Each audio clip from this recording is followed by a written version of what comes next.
What's up, everybody? Dan here from Headwaters Kayak, and I got my buddy Andy Grayson.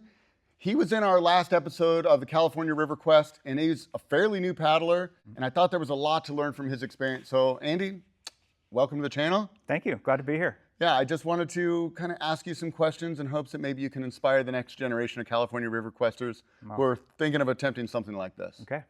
So I got a few questions written out here.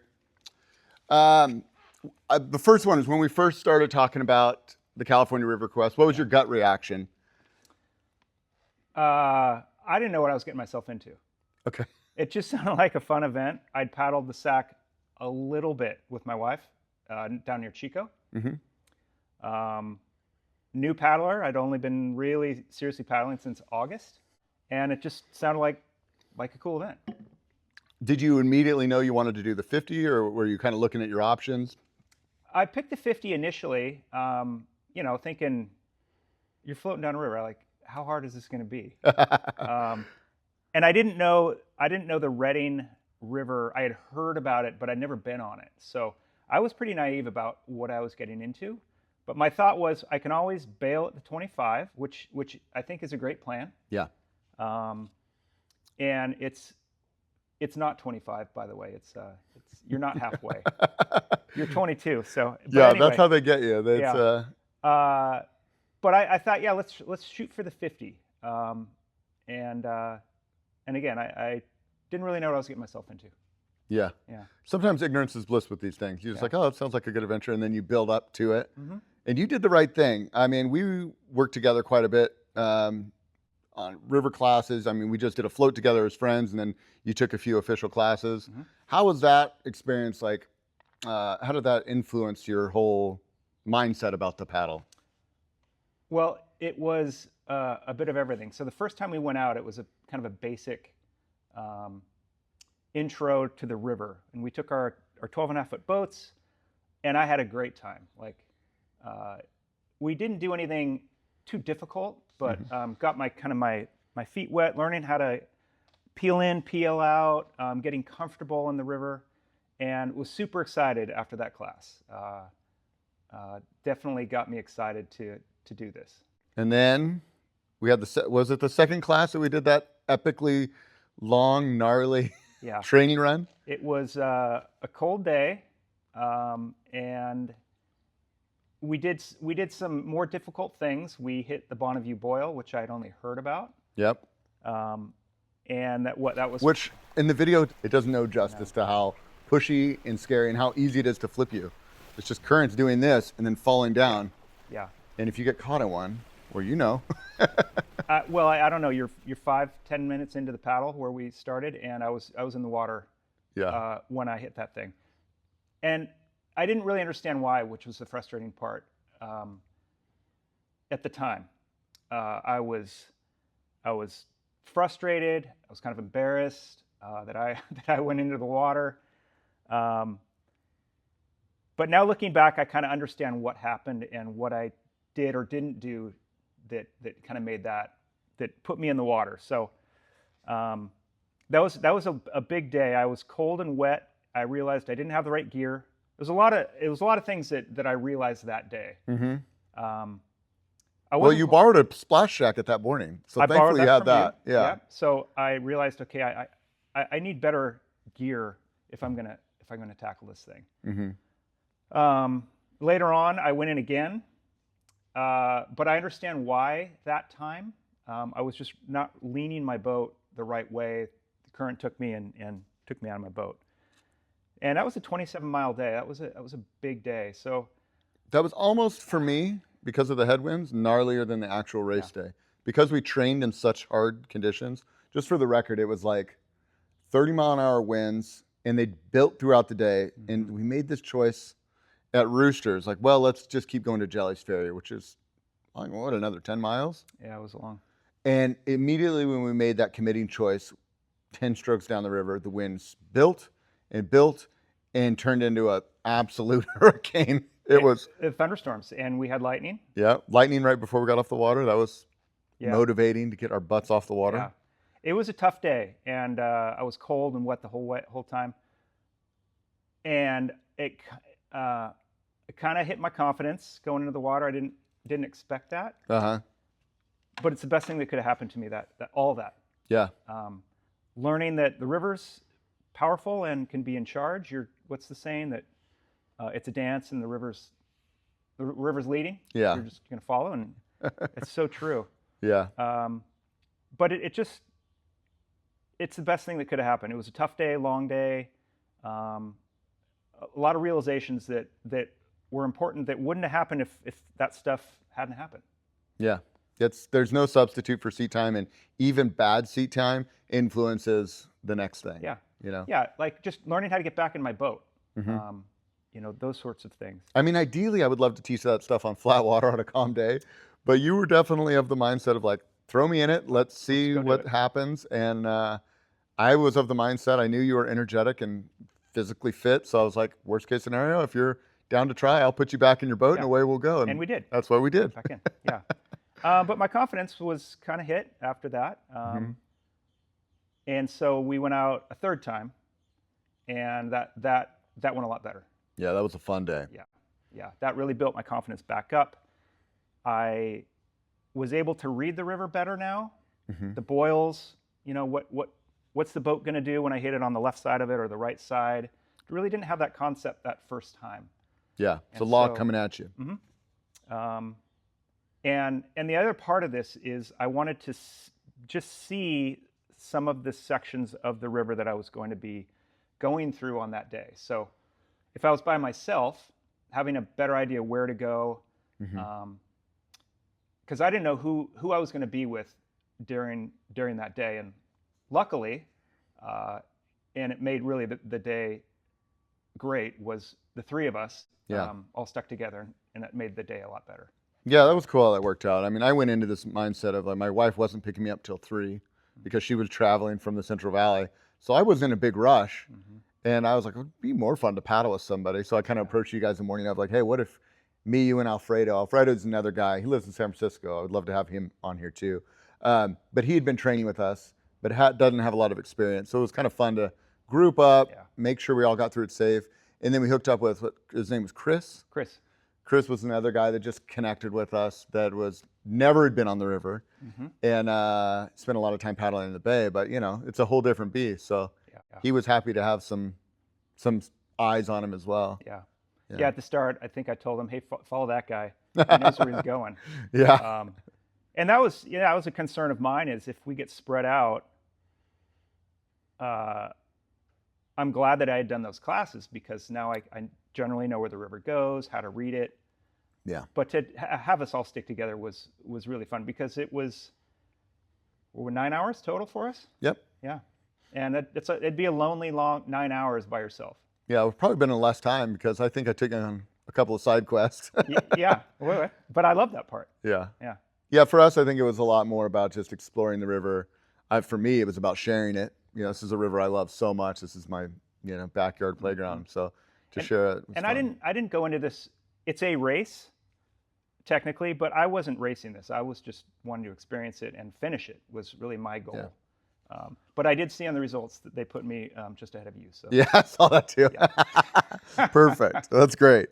Well, that kind of led me into my next question: is your race day's reality versus the expectation going into it. We talked a little bit. You didn't know if you were going to be by yourself, but how did that factor in? Your perception of what it was going to be like versus actually showing up there at the Posse grounds. You're seeing all these big, long surf skis and pretty serious people, and then our little group. Like, how was that for you? I had a lot of nerves before this event. I'd wake up in the middle of the night thinking about the Bonneview Boil. I don't want to go in that thing again. And then race day, it's early. It's an early day, 6 a.m. start, 6:20 for us. A lot of boats. I don't know. I didn't really have an idea of what boats were faster than others, how packed up it was going to be in the rapids initially. Yeah. They tell you, they want you to spread out through the more technical rapids, and I was just picturing like traffic jams. Yeah. Boats flipping over, carnage. Sure. Yeah, and you're not stopping. If there's something going on down there, you can't really stop. So I was kind of nervous about that. But it really spread out really fast. Yeah, they send you upstream. I think it's smart. You go upstream and around the buoy, and that really helped. That first maybe 200 yards. It wasn't far. Spread the group out, and you kind of fell in your line. And I mean, that didn't change. We didn't pass too many people, and we didn't get passed by too many people. It was sort of, you get in where you fit in and away you went. Yeah. Except for Tom.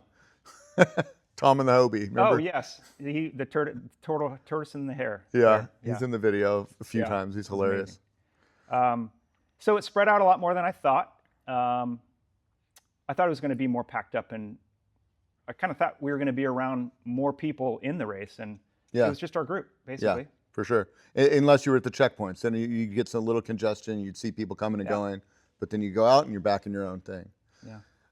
So it's obviously an endurance race, an ultra endurance race, or paddle, however you want to call it. But was there a point, late in the day where you're like gassed out, tired? Did you ever feel like you hit a wall? Did you have to push through some discomfort? Yeah, but it wasn't as bad as I anticipated. I anticipated finishing, barely being able to paddle, just completely smoked. And that wasn't the case. And I've been trying to think of an analogy because people ask me, like, what was the effort like? How hard was it? And I do mountain biking, cycling, and it's similar to just kind of an all-day pace on a bicycle where you're in this all day. And so I just was trying to be as efficient as possible, not waste energy. I wasn't surfing with you guys because that was a lot of extra effort that I didn't want to spend. But you're being conservative. It looked fun. Yeah, it was a good time. But that was on purpose. I was just, when you guys would hit some of those lines, I'd just coast and wait, float down the river and wait for you guys and kind of rest. But I was pretty conscious about food and hydration the whole time. Yeah, that was actually one of my other questions. Is nutrition plays a big factor, and I know I was eating and drinking electrolytes, and I had water, electrolytes. What was your nutrition plan? I had a Camelback type thing on the back of my PFD, and that had 2 liters of water. That's pretty good. So I was pretty conscious of that. I had a water bottle in the boat with electrolytes. So I was conscious about that. And then in my day hatch, I had, goos and power bar type things, and was just trying to eat consistently. I didn't expect it to be 9 hours. I thought, just looking at the finishing times from previous years, I was figuring more like 7 or something like that. Yeah. But we stopped, and which was good. I think that helped. Those stops really helped. Break up the day. You stopped at the halfway point, which is actually only like what? 22 miles. And it's almost like a reset. You get going again, your legs are stretched out, you've got the blood back in your butt, and it's like a reset. And I was actually feeling okay there towards the end. That last flat stretch, we kind of got in line, and Alfredo kind of started to turn it up a little bit.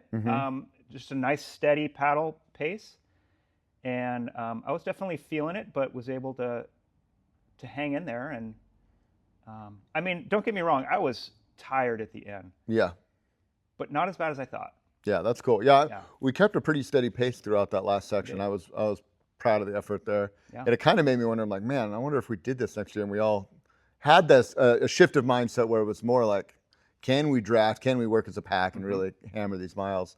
It'd be a different experience, but it'd be fun to knock a couple hours off the time just to say we did it. Yeah.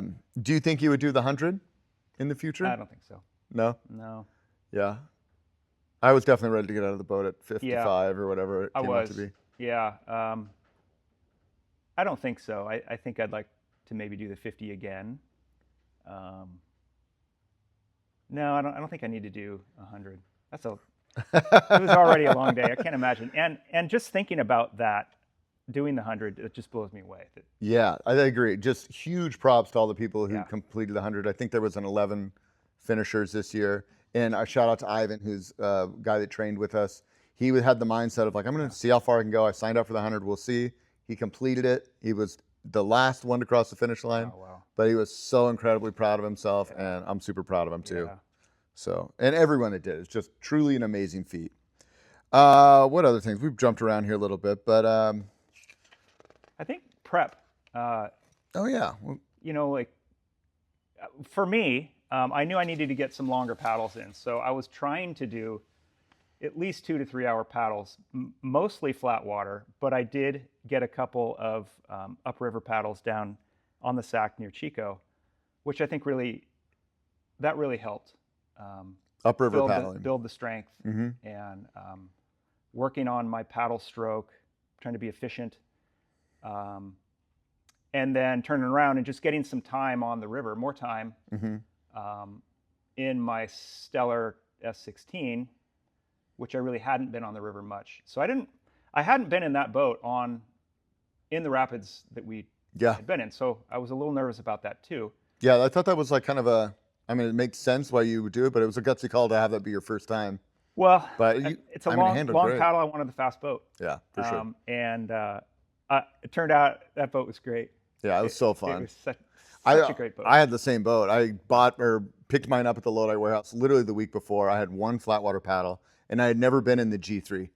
I've paddled the G2 a lot, but the G3 was a different beast. And honestly, I like it way more. It just felt like a torpedo going down the river, slice and cut through the waves, but yet, you know, it was still playful enough. It was really an impressive boat. It felt efficient and easy to be on that kind of water. Yeah, and stable enough for me to give me some confidence in it. Yeah, that's cool. Yeah, I had an S18 before that, and I'm still stable in both, but I think the 16 was a lot more forgiving. Another question I had on here is your technique as you went on throughout the day. You know, I know you worked really hard on your forward stroke and being efficient. Definitely shows in the video. I was really proud watching the footage back, and I was like, oh, Andy's really got that dialed in. Did you feel like it fatigued throughout the day? Did your stroke start to fall, or were you able to keep a good, consistent technique? No, I had to be conscious about using my core more, getting lazy and not using my core. Did a lot of that, and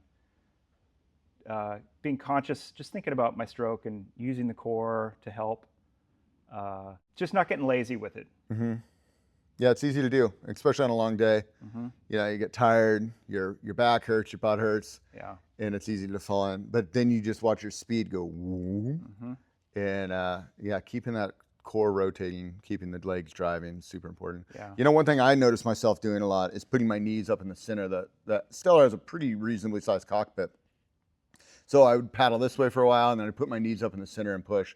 And I found that really, I don't know, just encouraged rotation, encouraged me to like stretch out, keep the body moving, not get stiff in the boat. Yeah, I was doing the same. I'm just trying to move my legs. It's a long time your legs aren't doing a whole lot. Sometimes I get some numbness in my legs. I didn't experience it that day, which is great. Nice. Just trying to, I guess, well, I don't know, stay active in the boat. That's not the right word, but yeah, I think so. Like your body staying active, staying moving, so you don't, for me, don't stiffen up. Like if I'm in some of my boats I have outfitted really tight if they're for surfing or more performance boating, but those kayaks I feel the worst when I get out because I've just been so stoved up and locked in. Whereas I purposely have my Stellar set up where it's a little looser. I'm able to rotate in the seat. I'm able to move my legs in different positions. So yeah, that makes sense, being active in there. All right, well, I always like to ask this question. Favorite part of the river or favorite top 3 memories from the day? Getting through the challenging pieces that I was nervous about was definitely, that was great. I mean, I was like I told you, I'd wake up at night thinking about some of these sections. To get through them, that felt great. You can feel the release in the video of you just, whoo, just so happy and so stoked to be there and to have done it and to be clean and have it behind you. That's what it was. And then your anxiety was like, woo, for the rest of the day, you were just chilling. I heard that. Woo! We've all heard about China Rapid, you know? And it wasn't nearly as bad as I had heard or anticipated. It's not easy. But that's kind of the last thing you got to It's the get last through. test, yeah. And same sort of feeling to get through that. I'm like, okay, we Yeah, got this. you've got, 40 something miles of practice before you get there. Yeah. And by that point in the day, we were mentioning dancing with the river, and I mentioned that in the video, is those currents are just pushing you like this. And if you're trying to just go straight line and fast, that current's going to push you. And if you're not ready for it, you're going to get knocked off balance. But it's slow enough that you see it coming at you, and you can just sort of either lean into it, brace, pull yourself away, or just go with it. Just it's okay if you get turned off, 30, 45 degrees, and then just paddle back on the next one. I had a feeling like I was driving a car on ice. Yeah, that's a good way to put it. I wasn't in charge. The river was, and just kind of going with it and bracing when I needed to, and before we knew it, we were through it. Yeah, that's cool. Yeah, I'm super proud of you. Oh, That was a big deal. Yeah. So. Well, and I'm very appreciative that we all did it together, because it made a huge difference. Not only showing me where to go, but it would have been a long, lonely day by yourself. Yeah. Yeah. Yeah, I'm sure a lot of people had that experience, and I think it would be a completely different experience than what we had, which was there was a lot of camaraderie, there's a lot of hooping and hollering, and you're experiencing it together, which is a pretty special gift. Yeah. So, all right, my last question for you, Andy. If there's a future Andy that wants to sign up for this race next year, or he's hearing about it, or she, what advice would you have for that person? And if they've never done it, never. Yeah, so new paddler, there's this race, just like you, right? Well, I would definitely contact you about a class. Okay, I mean, appreciate that. To see the river, to know what you're stepping into, but second, just to learn some skills on the river. I learned a ton with those classes that if I hadn't have done that, it would have been really hard. So that's my number one advice is take a few trips down just to see where to go. Take a class. It's really going to build your confidence, and that was the biggest thing for me, is just building that confidence and knowledge, so that you're not just doing it completely blind. Yeah, I think it's a gutsy call just to do it for the first time blind. Even if you don't live here, but you can find a mentor in your area, or a section of river that you can practice on. The more seat time you get, and the more you paddle with somebody that has more experience than you, it's really going to help set you up for success. That seat time, there's just no amount of videos you can watch that can substitute seat time. Yeah. So yeah, I'd really only done flat water paddling, so just that it's completely different. Yeah. That river is in charge, and you just got to learn. You got to get comfortable going with it. Yeah. Yeah.